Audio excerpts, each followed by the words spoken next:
नमस्कार दोस्तों, आप सभी का स्वागत है हमारे इस YouTube चैनल सरस्वती जी के क्लासेस में।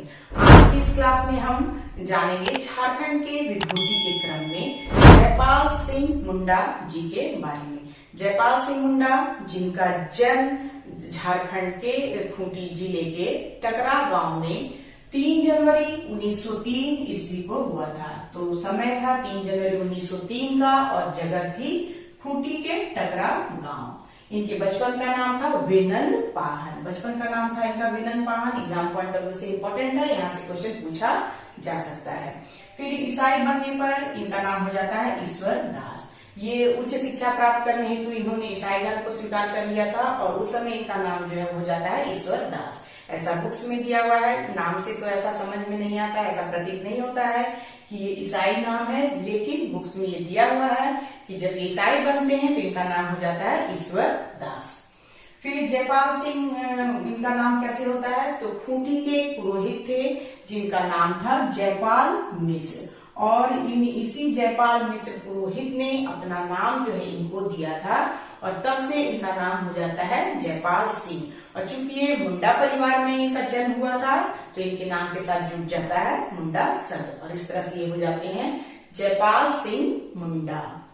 फिर इनका एक उपनाम था मरान गोमके। मरान गोमके यानी कि सर्वोच्च नेता या सर्वोच्च गुरु। तो इस तरह से इनका उपनाम था मरान गोमके। इसके अलावा लोग इन्हें मुंडा राजा भी कहते थे। फिर इनकी शिक्षा दीक्षा जो है वो सेंट पॉल हाई स्कूल में हुई थी।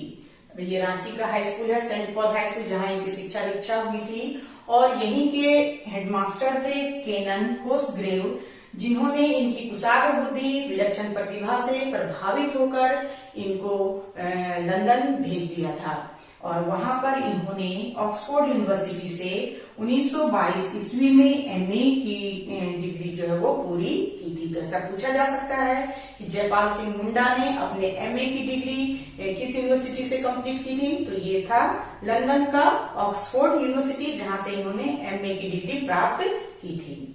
फिर जयपाल सिंह सिर्फ पढ़ाई में ही नहीं बल्कि खेलकूद तथा कला संस्कृति में भी आगे थे।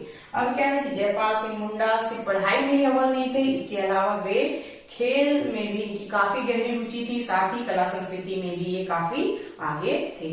और यही कारण है कि खेल में प्रतिभावान होने की वजह से ही 1928 ईस्वी में एम्स्टर्डम में जो ओलंपिक हुआ था उसमें इन्हें हॉकी टीम का कप्तान भी बनाया गया था।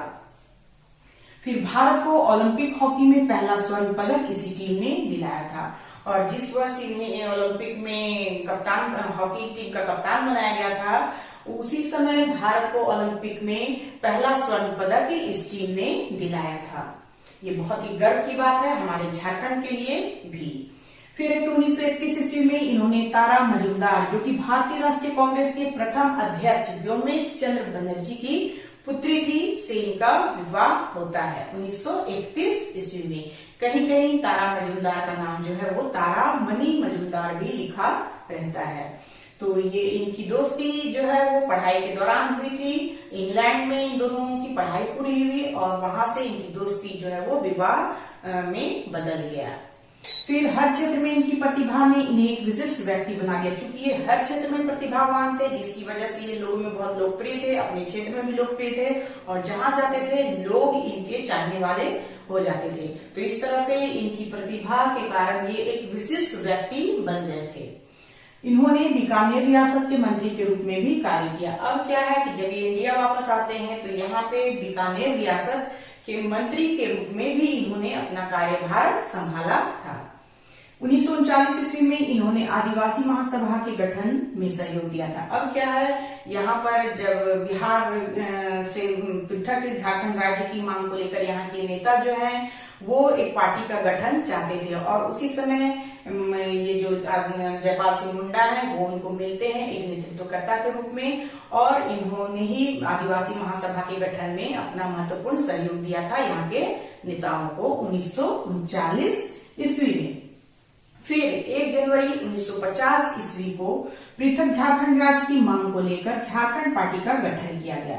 अब क्या है कि जयपाल सिंह मुंडा के द्वारा 1 जनवरी 1950 ईस्वी को झारखंड राज्य की मांग को लेकर एक झारखंड पार्टी का गठन किया गया और आदिवासी महासभा को ही झारखंड पार्टी के रूप में बदल दिया गया।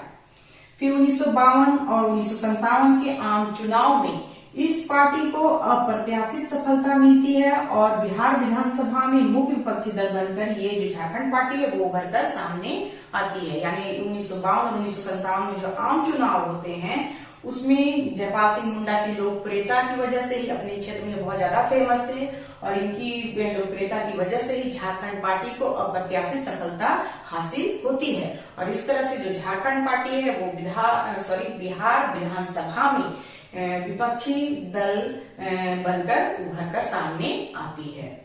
फिर 1954 ईस्वी में जहां आरा जो कि ब्रिटिश फौज के कर्नल रोनाल्ड कार्टिस की परित्यक्तता थी से इनका दूसरा विवाह होता है। इनका पहला विवाह जो है वो तारा मजूमदार से होता है, फिर इनसे इनका तलाक हो जाता है क्योंकि ये राजनीति में कूद जाते हैं और उसके बाद फिर जब इनका तलाक उनसे हो जाता है तो 1954 ईस्वी में इनकी दूसरी शादी होती है। वो है जिनसे इनकी दूसरी शादी होती है उनका नाम था जहां आरा और ये थी ब्रिटिश फौज के कर्नल रोनाल्ड कार्टिस की परित्यक्तता, यानी उनकी पत्नी जो कि उन्होंने छोड़ दिया था उनसे इनकी शादी होती है दूसरे विवाह के रूप में। और ऐसा माना जाता है कि इनके दूसरे विवाह को कराने में हमारे जवाहरलाल नेहरू का महत्वपूर्ण योगदान था। फिर 20 जून 1963 ईस्वी को झारखंड पार्टी का विलय जो है वो कांग्रेस पार्टी में कर दिया जाता है और इस तरह से 20 जून 1963 ईस्वी को झारखंड पार्टी का विलय जो है वो कांग्रेस पार्टी में कर दिया जाता है क्योंकि जयपाल सिंह मुंडा का कांग्रेस के साथ नजदीकियां बढ़ जाती हैं, हमारे जवाहरलाल नेहरू जी के साथ उनकी नजदीकियां बढ़ जाती, जिसकी वजह से इन दोनों पार्टियों को एक में शामिल कर दिया जाता है। यानी झारखंड पार्टी जो है वो कांग्रेस पार्टी में इनका विलय कर दिया जाता है। कब? तो 20 जून 1963 ईस्वी। वो डेट इंपॉर्टेंट है, यहाँ से क्वेश्चन पूछा जा सकता है। फिर इन्हें राज्य मंत्री परिषद का सदस्य बना दिया जाता है और इस तरह से जयपाल सिंह मुंडा को राज्य मंत्री परिषद का सदस्य बना दिया जाता है, लेकिन ये बहुत दिनों तक इस पद पर नहीं रह पाते हैं। इनका मनमुटाव हो जाता है कांग्रेस पार्टी से, जवाहरलाल नेहरू से, जिसकी वजह से ये वहां इस पद से हट जाते हैं।